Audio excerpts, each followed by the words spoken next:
c'est Sonia Shine. Bienvenue dans Instant Présent de Dieu avec la Rhapsodie des réalités. Comment est-ce que vous allez? J'espère que vous vous portez bien, que vous avez passé un bon week-end. Moi, je rends grâce à Dieu. Je suis très contente de vous retrouver encore pour ce nouveau rendez-vous de la parole de Dieu. Nous avons affaire avec un thème très intéressant, un thème qui va encore nous édifier davantage sur notre foi. Il est intitulé Proclamer le Réma. Le verset d'ouverture est tiré de Hébreux chapitre 11 verset 3. Là, il est écrit: par la foi, nous comprenons que les mondes ont été formés par la parole de Dieu, de sorte que ce qui se voit n'a pas été fait de choses qui paraissent. Je tiens à préciser que l'enseignement d'aujourd'hui est une suite de l'enseignement d'hier dimanche qui est intitulé « Mettez la force créatrice qui est en vous à l'œuvre ». Donc, pour comprendre le message d'aujourd'hui, nous devons retourner à l'enseignement d'hier. Donc, dans l'enseignement d'hier, Pasteur a expliqué deux notions dont l'une est encore apparue dans l'enseignement d'aujourd'hui. La première notion, c'est la notion de cosmos, qui signifie en français le monde, c'est-à-dire que le monde tel que nous le voyons, le monde constitué, c'est-à-dire que le ciel et la terre, tout ce qu'il renferme. L'autre notion, c'est la notion éon.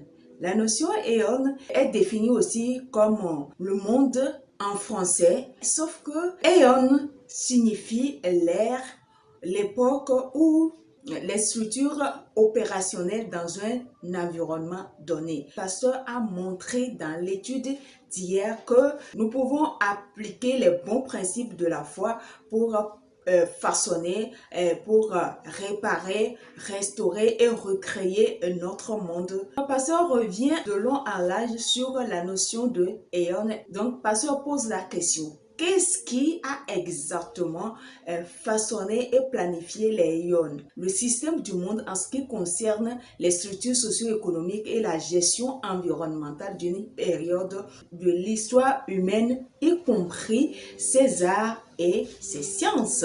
Et pasteur répond que naturellement, que c'est la parole de Dieu. Parce qu'on dit que ici, la parole est traduite du grec rhéma, qui est la parole déclarée, la parole parlée. D'abord, le rhéma, le sens premier du rhéma, c'est une chose, en d'autres mots, une puissance spirituelle. Donc, nous devons avoir à l'idée que tout ce que nous voyons est issu de l'invisible. Et le rhéma de Dieu est une chose invisible. Quand on parle de rhéma, c'est pas quelque chose que tu dois voir. Quand on parle, est-ce qu'on voit la parole? Est-ce qu'on voit ce qu'on dit? Non, on ne voit pas ce qu'on... Mais ça agit, ça produit ce pourquoi elle est sortie, cette parole-là. Lorsque nous déclarons le rhéma de Dieu, nous libérons des choses et selon la Bible, les choses visibles n'ont pas été faites de choses qui paraissent. Nous l'avons, c'est notre verset d'ouverture. Tout simplement, c'est de l'invisible qu'est sorti le visible. Toutes les choses que nous voyons aujourd'hui, elles ont été créées par le rhéma de Dieu. Alléluia. Il est très important que de temps en temps, nous relâchions les rhémas, qui est la parole de Dieu pour créer et façonner notre éon. Et donc, naturellement, pour que cette substance spirituelle soit le rhéma, il faut que cela vienne de la parole de Dieu. Il faut que cela vienne de l'Esprit de Dieu qui vit à l'intérieur de nous.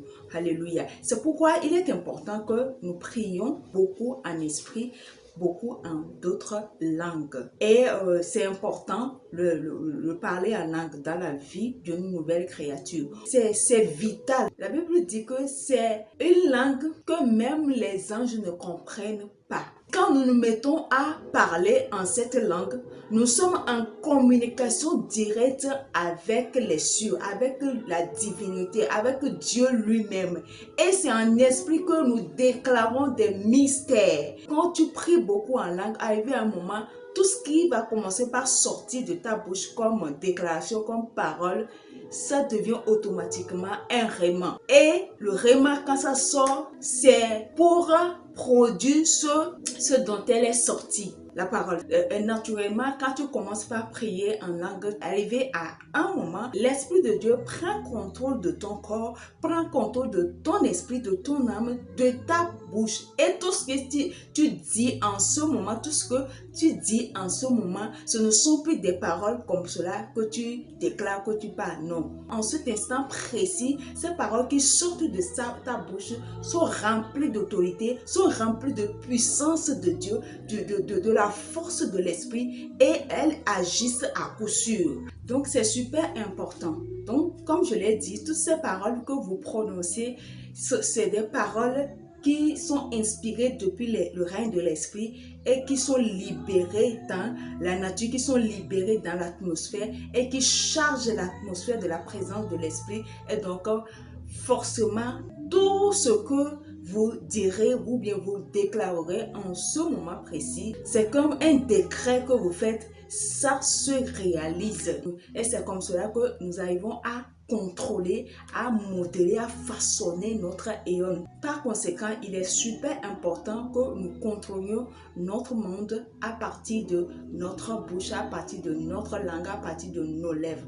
Notre bouche ne nous a pas été donnée pour manger, bavarder, raconter des histoires qui n'ont aucun impact sur notre vie, mais elle nous a été donnée précisément pour tracer le cours de notre vie à partir de l'enseignement d'aujourd'hui, parce qu'on nous invite à utiliser le règlement de Dieu qui est la parole de Dieu pour contrôler notre vie, pour contrôler notre environnement, pour contrôler notre monde, pour réparer ce qui a réparé dans notre monde, pour restaurer ce qui a restauré, pour designer, façonner le type de vie que nous voulons avoir. Alléluia, n'est-ce pas merveilleux? C'est ceci qui met fin à l'enseignement d'aujourd'hui. Donc nous allons prendre la confession.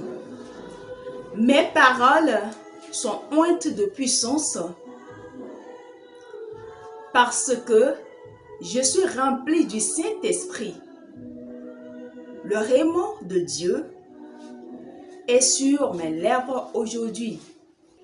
Et au nom de Jésus, je déclare que je marche dans la santé divine, la croissance, la prospérité, et je progresse à pas de géant. Ma vie est pour la gloire de Dieu. Amen. Pour une étude approfondie à l'enseignement du jour, vous allez lire Éphésiens chapitre 6, verset 17 à 18, Luc chapitre 4, verset 4. Ensuite, pour une étude de la Bible en un an, vous allez lire Luc chapitre 4, verset 1 à 13 et Deutéronome chapitre 18, 19, 20, 21, les 4 chapitres. Et enfin, pour une étude de la Bible en 2 ans, vous allez lire Romains chapitre 1, verset 24 à 32 et puis Psaume 89. Alléluia. Ô Seigneur Dieu, je crois de tout mon cœur en Jésus-Christ, Fils du Dieu vivant. Je crois qu'il est mort pour moi et Dieu l'a ressuscité des morts. Je crois qu'il est vivant aujourd'hui. Je confesse de ma bouche que Jésus-Christ est le Seigneur de ma vie à partir d'aujourd'hui. Par lui et en son nom, j'ai la vie éternelle. Je suis né de nouveau. Merci Seigneur d'avoir sauvé mon âme.